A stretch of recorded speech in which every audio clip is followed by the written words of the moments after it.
for gay mirage. Many eyes have sweetly faced me. I am yours to tax or pins or musical. Carol Landis. En los años 40, esta explosiva rubia parecía tenerlo todo de su parte. Una belleza espléndida, unas piernas interminables y un deseo de triunfar la impulsaron a convertirse en una gran actriz. Creo que Carol Landis fue un producto del sistema de los estudios de Hollywood. Una vez que su éxito perdía fuerza, descartaban a la mayoría de esas chicas. Carol Landis utilizó todas sus habilidades para progresar en su carrera mientras intentaba eludir los rumores sobre su vida privada. Si tenía que seguirles el juego a Zanuck y otros directivos, una parte de ella decía, sí, lo voy a hacer porque ahora estoy en un gran estudio. Carol se ponía a sí misma como ejemplo y explicaba, están diciendo que hice un montón de cosas que yo jamás hice. Carol mantuvo una íntima relación con una famosa escritora. Se hicieron muy buenas amigas y mantuvieron relaciones sexuales. Un escandaloso romance con un conocido actor quizá fue la causa que la llevó a la muerte. Se aprovechó de ella, aunque sabía que él estaba casado. Carol Landis nació el día de Año Nuevo de 1919 en Fairchild, Wisconsin. Se llamaba Frances Lillian Mary Rist. Cuando era solo una niña, tendría unos 2 años, su padre, que trabajaba en el ferrocarril, se marchó y les abandonó en Wisconsin. Su madre y los 3 niños se trasladaron a California. Vivieron primero en San Diego y después en San Bernardino. Allí es donde pasó la mayor parte de su infancia. En San Bernardino, Frances entró en contacto por primera vez con el mundo del espectáculo cuando participó en una competición de jóvenes talentos. También allí, con 15 años, Frances contrajo matrimonio con el joven de 19 años Irving Wheeler. Pero la aspirante actriz pronto se separó de Wheeler y decidió marcharse. Con solo $16 en el bolsillo, Frances se trasladó a San Francisco para conocer la vida en una gran ciudad. Su siguiente paso fue cambiar de nombre. Eligió Carol en honor a Carol Lombard, el ídolo de su infancia, y Landis, que era el apellido de soltera de su madre. En San Francisco, Carol, que era muy atractiva a sus 15 o 16 años, decidió que quería ser actriz. Consiguió varias pruebas, pero ningún papel. Como sabía cantar un poco, optó por probar suerte en pequeñas orquestas de bar. Consiguió un empleo en San Francisco trabajando como bailarina en un club, lo cual la llevó a cantar en coros. Durante su etapa trabajando en San Francisco empezaron a circular rumores que decían que a los 16 años Carol trabajaba como prostituta para pagar sus facturas. No había nada de cierto en los comentarios, pero los rumores la perseguirían para el resto de su vida. Pasó un año en el norte de California donde pudo ahorrar $100, el dinero suficiente para que decidiera dar el salto a Hollywood. Carol alquiló un apartamento y puso sus miras en el cine. Se hizo corista y fue contratada por la Metro Goldwyn Mayer. Apareció en 3 o 4 musicales de la Metro, pero no estuvo haciendo eso mucho tiempo. Carol fue elegida como extra para la versión de 1937 de Ha nacido una estrella. Era un papel pequeño, pero para esta ambiciosa joven de 18 años ese trabajo fue la realización de un sueño. Cuando estuvo en la Warner Bros., a Busby Berkeley le gustó muchísimo. Warner Bros. Hizo muchos musicales. Ella se presentó a las pruebas para varios rodajes y llamó la atención de Busby Berkeley. Berkeley tenía buen ojo para las mujeres. Se enamoró locamente de ella y se las ingenió para que fuera contratada en Warner Bros., donde le pagaban $50 a la semana. El contrato de Carol con el estudio acabó a finales de 1938. Landis y Berkeley siguieron pasando mucho tiempo juntos, probablemente haciendo algo más que salir a bailar. Al menos eso pensó el marido de Carol, Irving Wheeler. Irving Wheeler supuso que podría sacar algo de dinero. Intentó demandar a Berkeley acusándole de daños emocionales por $250.000. La demanda fue desestimada por los tribunales. Berkeley dijo en el juicio que su relación con Carol Landis era estrictamente platónica. Carol quería casarse con Busby Berkeley, pero la madre de él no lo hubiera permitido. Había oído rumores de que Carol había sido chica de alterne en San Francisco. En 1939 la actriz de 20 años se divorció de Wheeler. Trabajó en el teatro e hizo algunas pequeñas películas. El productor Hal Roach vio a Carol y la invitó a hacer una audición para un papel protagonista junto a Víctor Mature en la película Hace 1.000.000 de años. Mientras esperaba para saber si había conseguido el papel, empezó una dieta muy estricta y perdió 7 kilos. Se tiñó el pelo de rubio y se hizo la cirugía plástica en la nariz y la barbilla, lo cual hizo más dulce su aspecto. Lo más importante en el personaje de la chica era que estuviera guapa, vestida con pieles de animal y correteando por ahí. El hecho de que Carol fuera muy atlética y estuviera delgada le ayudó a conseguir el papel. Hace 1.000.000 de años fue un gran lanzamiento para ella y para Victor Mature. Fue una película muy famosa y gracias a su éxito, Hal Roach contrató a Carol y siguió con ellos aproximadamente durante 1 año. Durante el rodaje de Mr. Easy Rider, Carol se casó con su segundo marido, Willis Hunt Jr., que era un agente de bolsa y propietario de barcos. El segundo matrimonio no duró mucho tiempo. Carol Landis tenía un don especial que hacía a los directivos de los estudios olvidarse de sus esposas. Y en los años 40, cuando una chica cautivaba a un productor poderoso, no hay que explicar de qué forma lograba ascender. Daryl Zanuck era un veterano de Hollywood que estaba a cargo de la 20th Century Fox y sentía debilidad por las rubias. Él y otros ejecutivos elegían a varias chicas favoritas y algunas de ellas hacían unas películas a la vez que eran muy amables con sus empresarios. Carol había llegado a la Fox de la mano de Zanuck y recibía el mejor trato posible allí. Su primera película allí fue Se necesitan maridos, al lado de Betty Grable. La película tuvo un éxito enorme, por lo que volvieron a unirla con Betty Grable en el film ¿Quién mató a Vicky?, que también obtuvo un gran éxito. Carol estaba viviendo el sueño de Hollywood hasta que decidió rechazar los favores del directivo del estudio y un papel que habían elegido para ella. Le dijo a Zanuck que no quería interpretar a la malvada en Sangre y Arena. En su lugar contrataron a Rita Hayworth de Columbia Pictures. Fue una decisión incorrecta por parte de Carol porque había sentado un precedente al decirle que no a Zanuck, lo cual no debía hacerse. Zanuck empezó a perder interés por ella.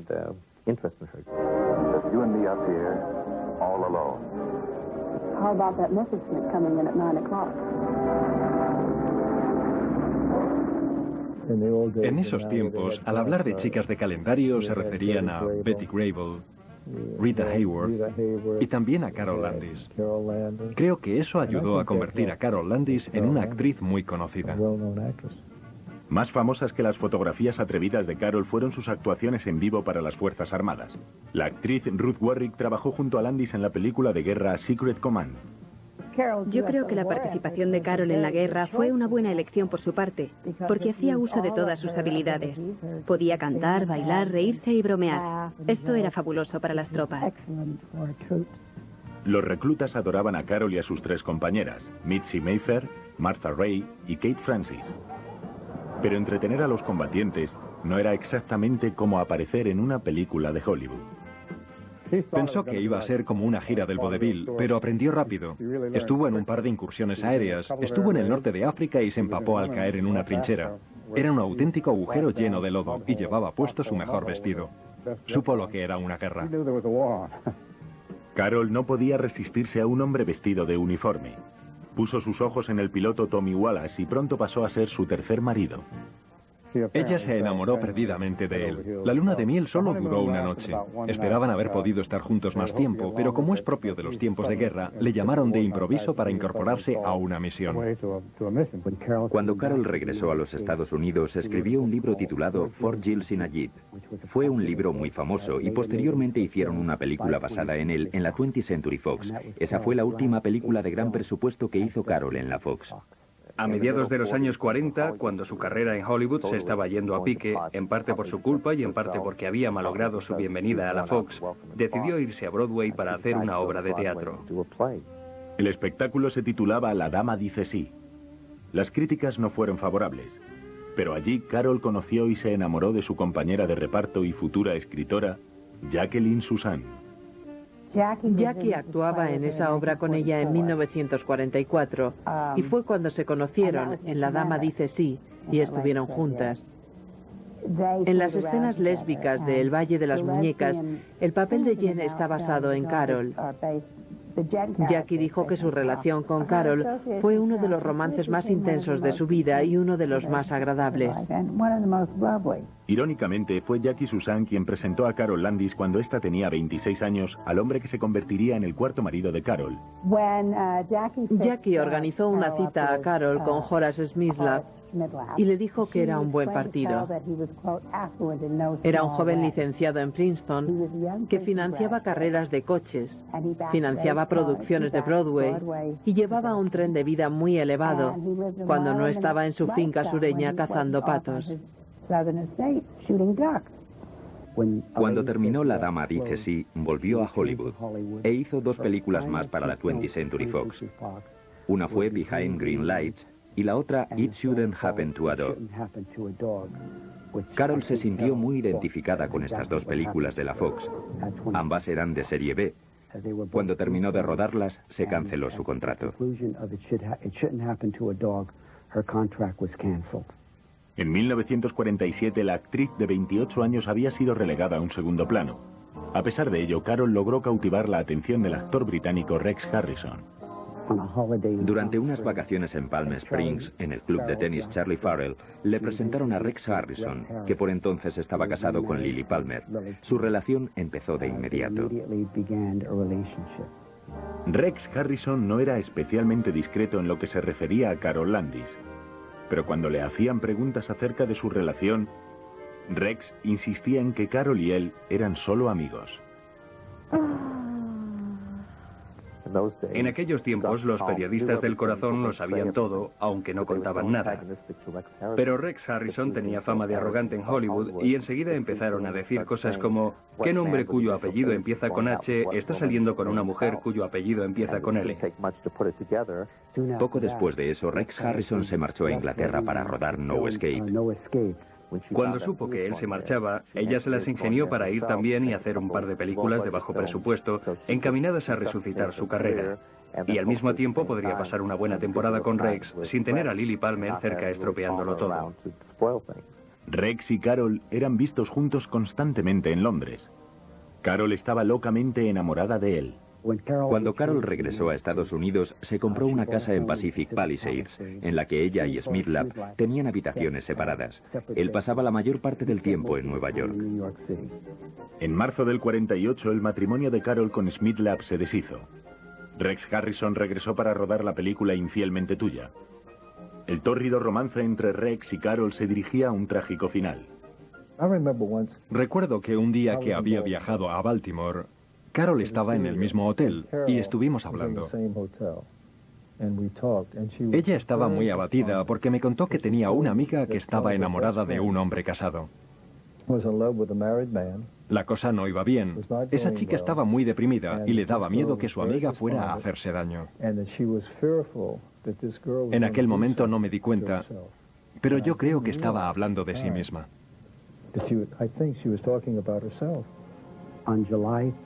El 3 de julio de 1948, Rex Harrison fue a casa de Carol Landis para cenar con ella. Esa noche tuvieron una fuerte discusión cuando Harrison le dijo que no iba a dejar a su mujer. En algún momento de la noche, Carol empezó a beber mucho, y cuando se lo había terminado todo, subió las escaleras, fue al baño y cogió un bote de pastillas para dormir. Se tomó varias y empezó a escribir su nota de suicidio. Existen dudas acerca de lo que pasó en las últimas horas de la vida de Carol. Carol tuvo que enfrentarse aquella noche a su amado con quien esperaba casarse. Él se marchaba a Nueva York y no iba a divorciarse de Lily Palmer. De pronto, tuvo que enfrentarse a un montón de facturas que no podía afrontar. Cuando Harrison se marchó, Landis llamó a varios amigos. Pero era fin de semana y nadie estaba en casa. Carol hizo una maleta con las fotos y las cartas de amor de Rex.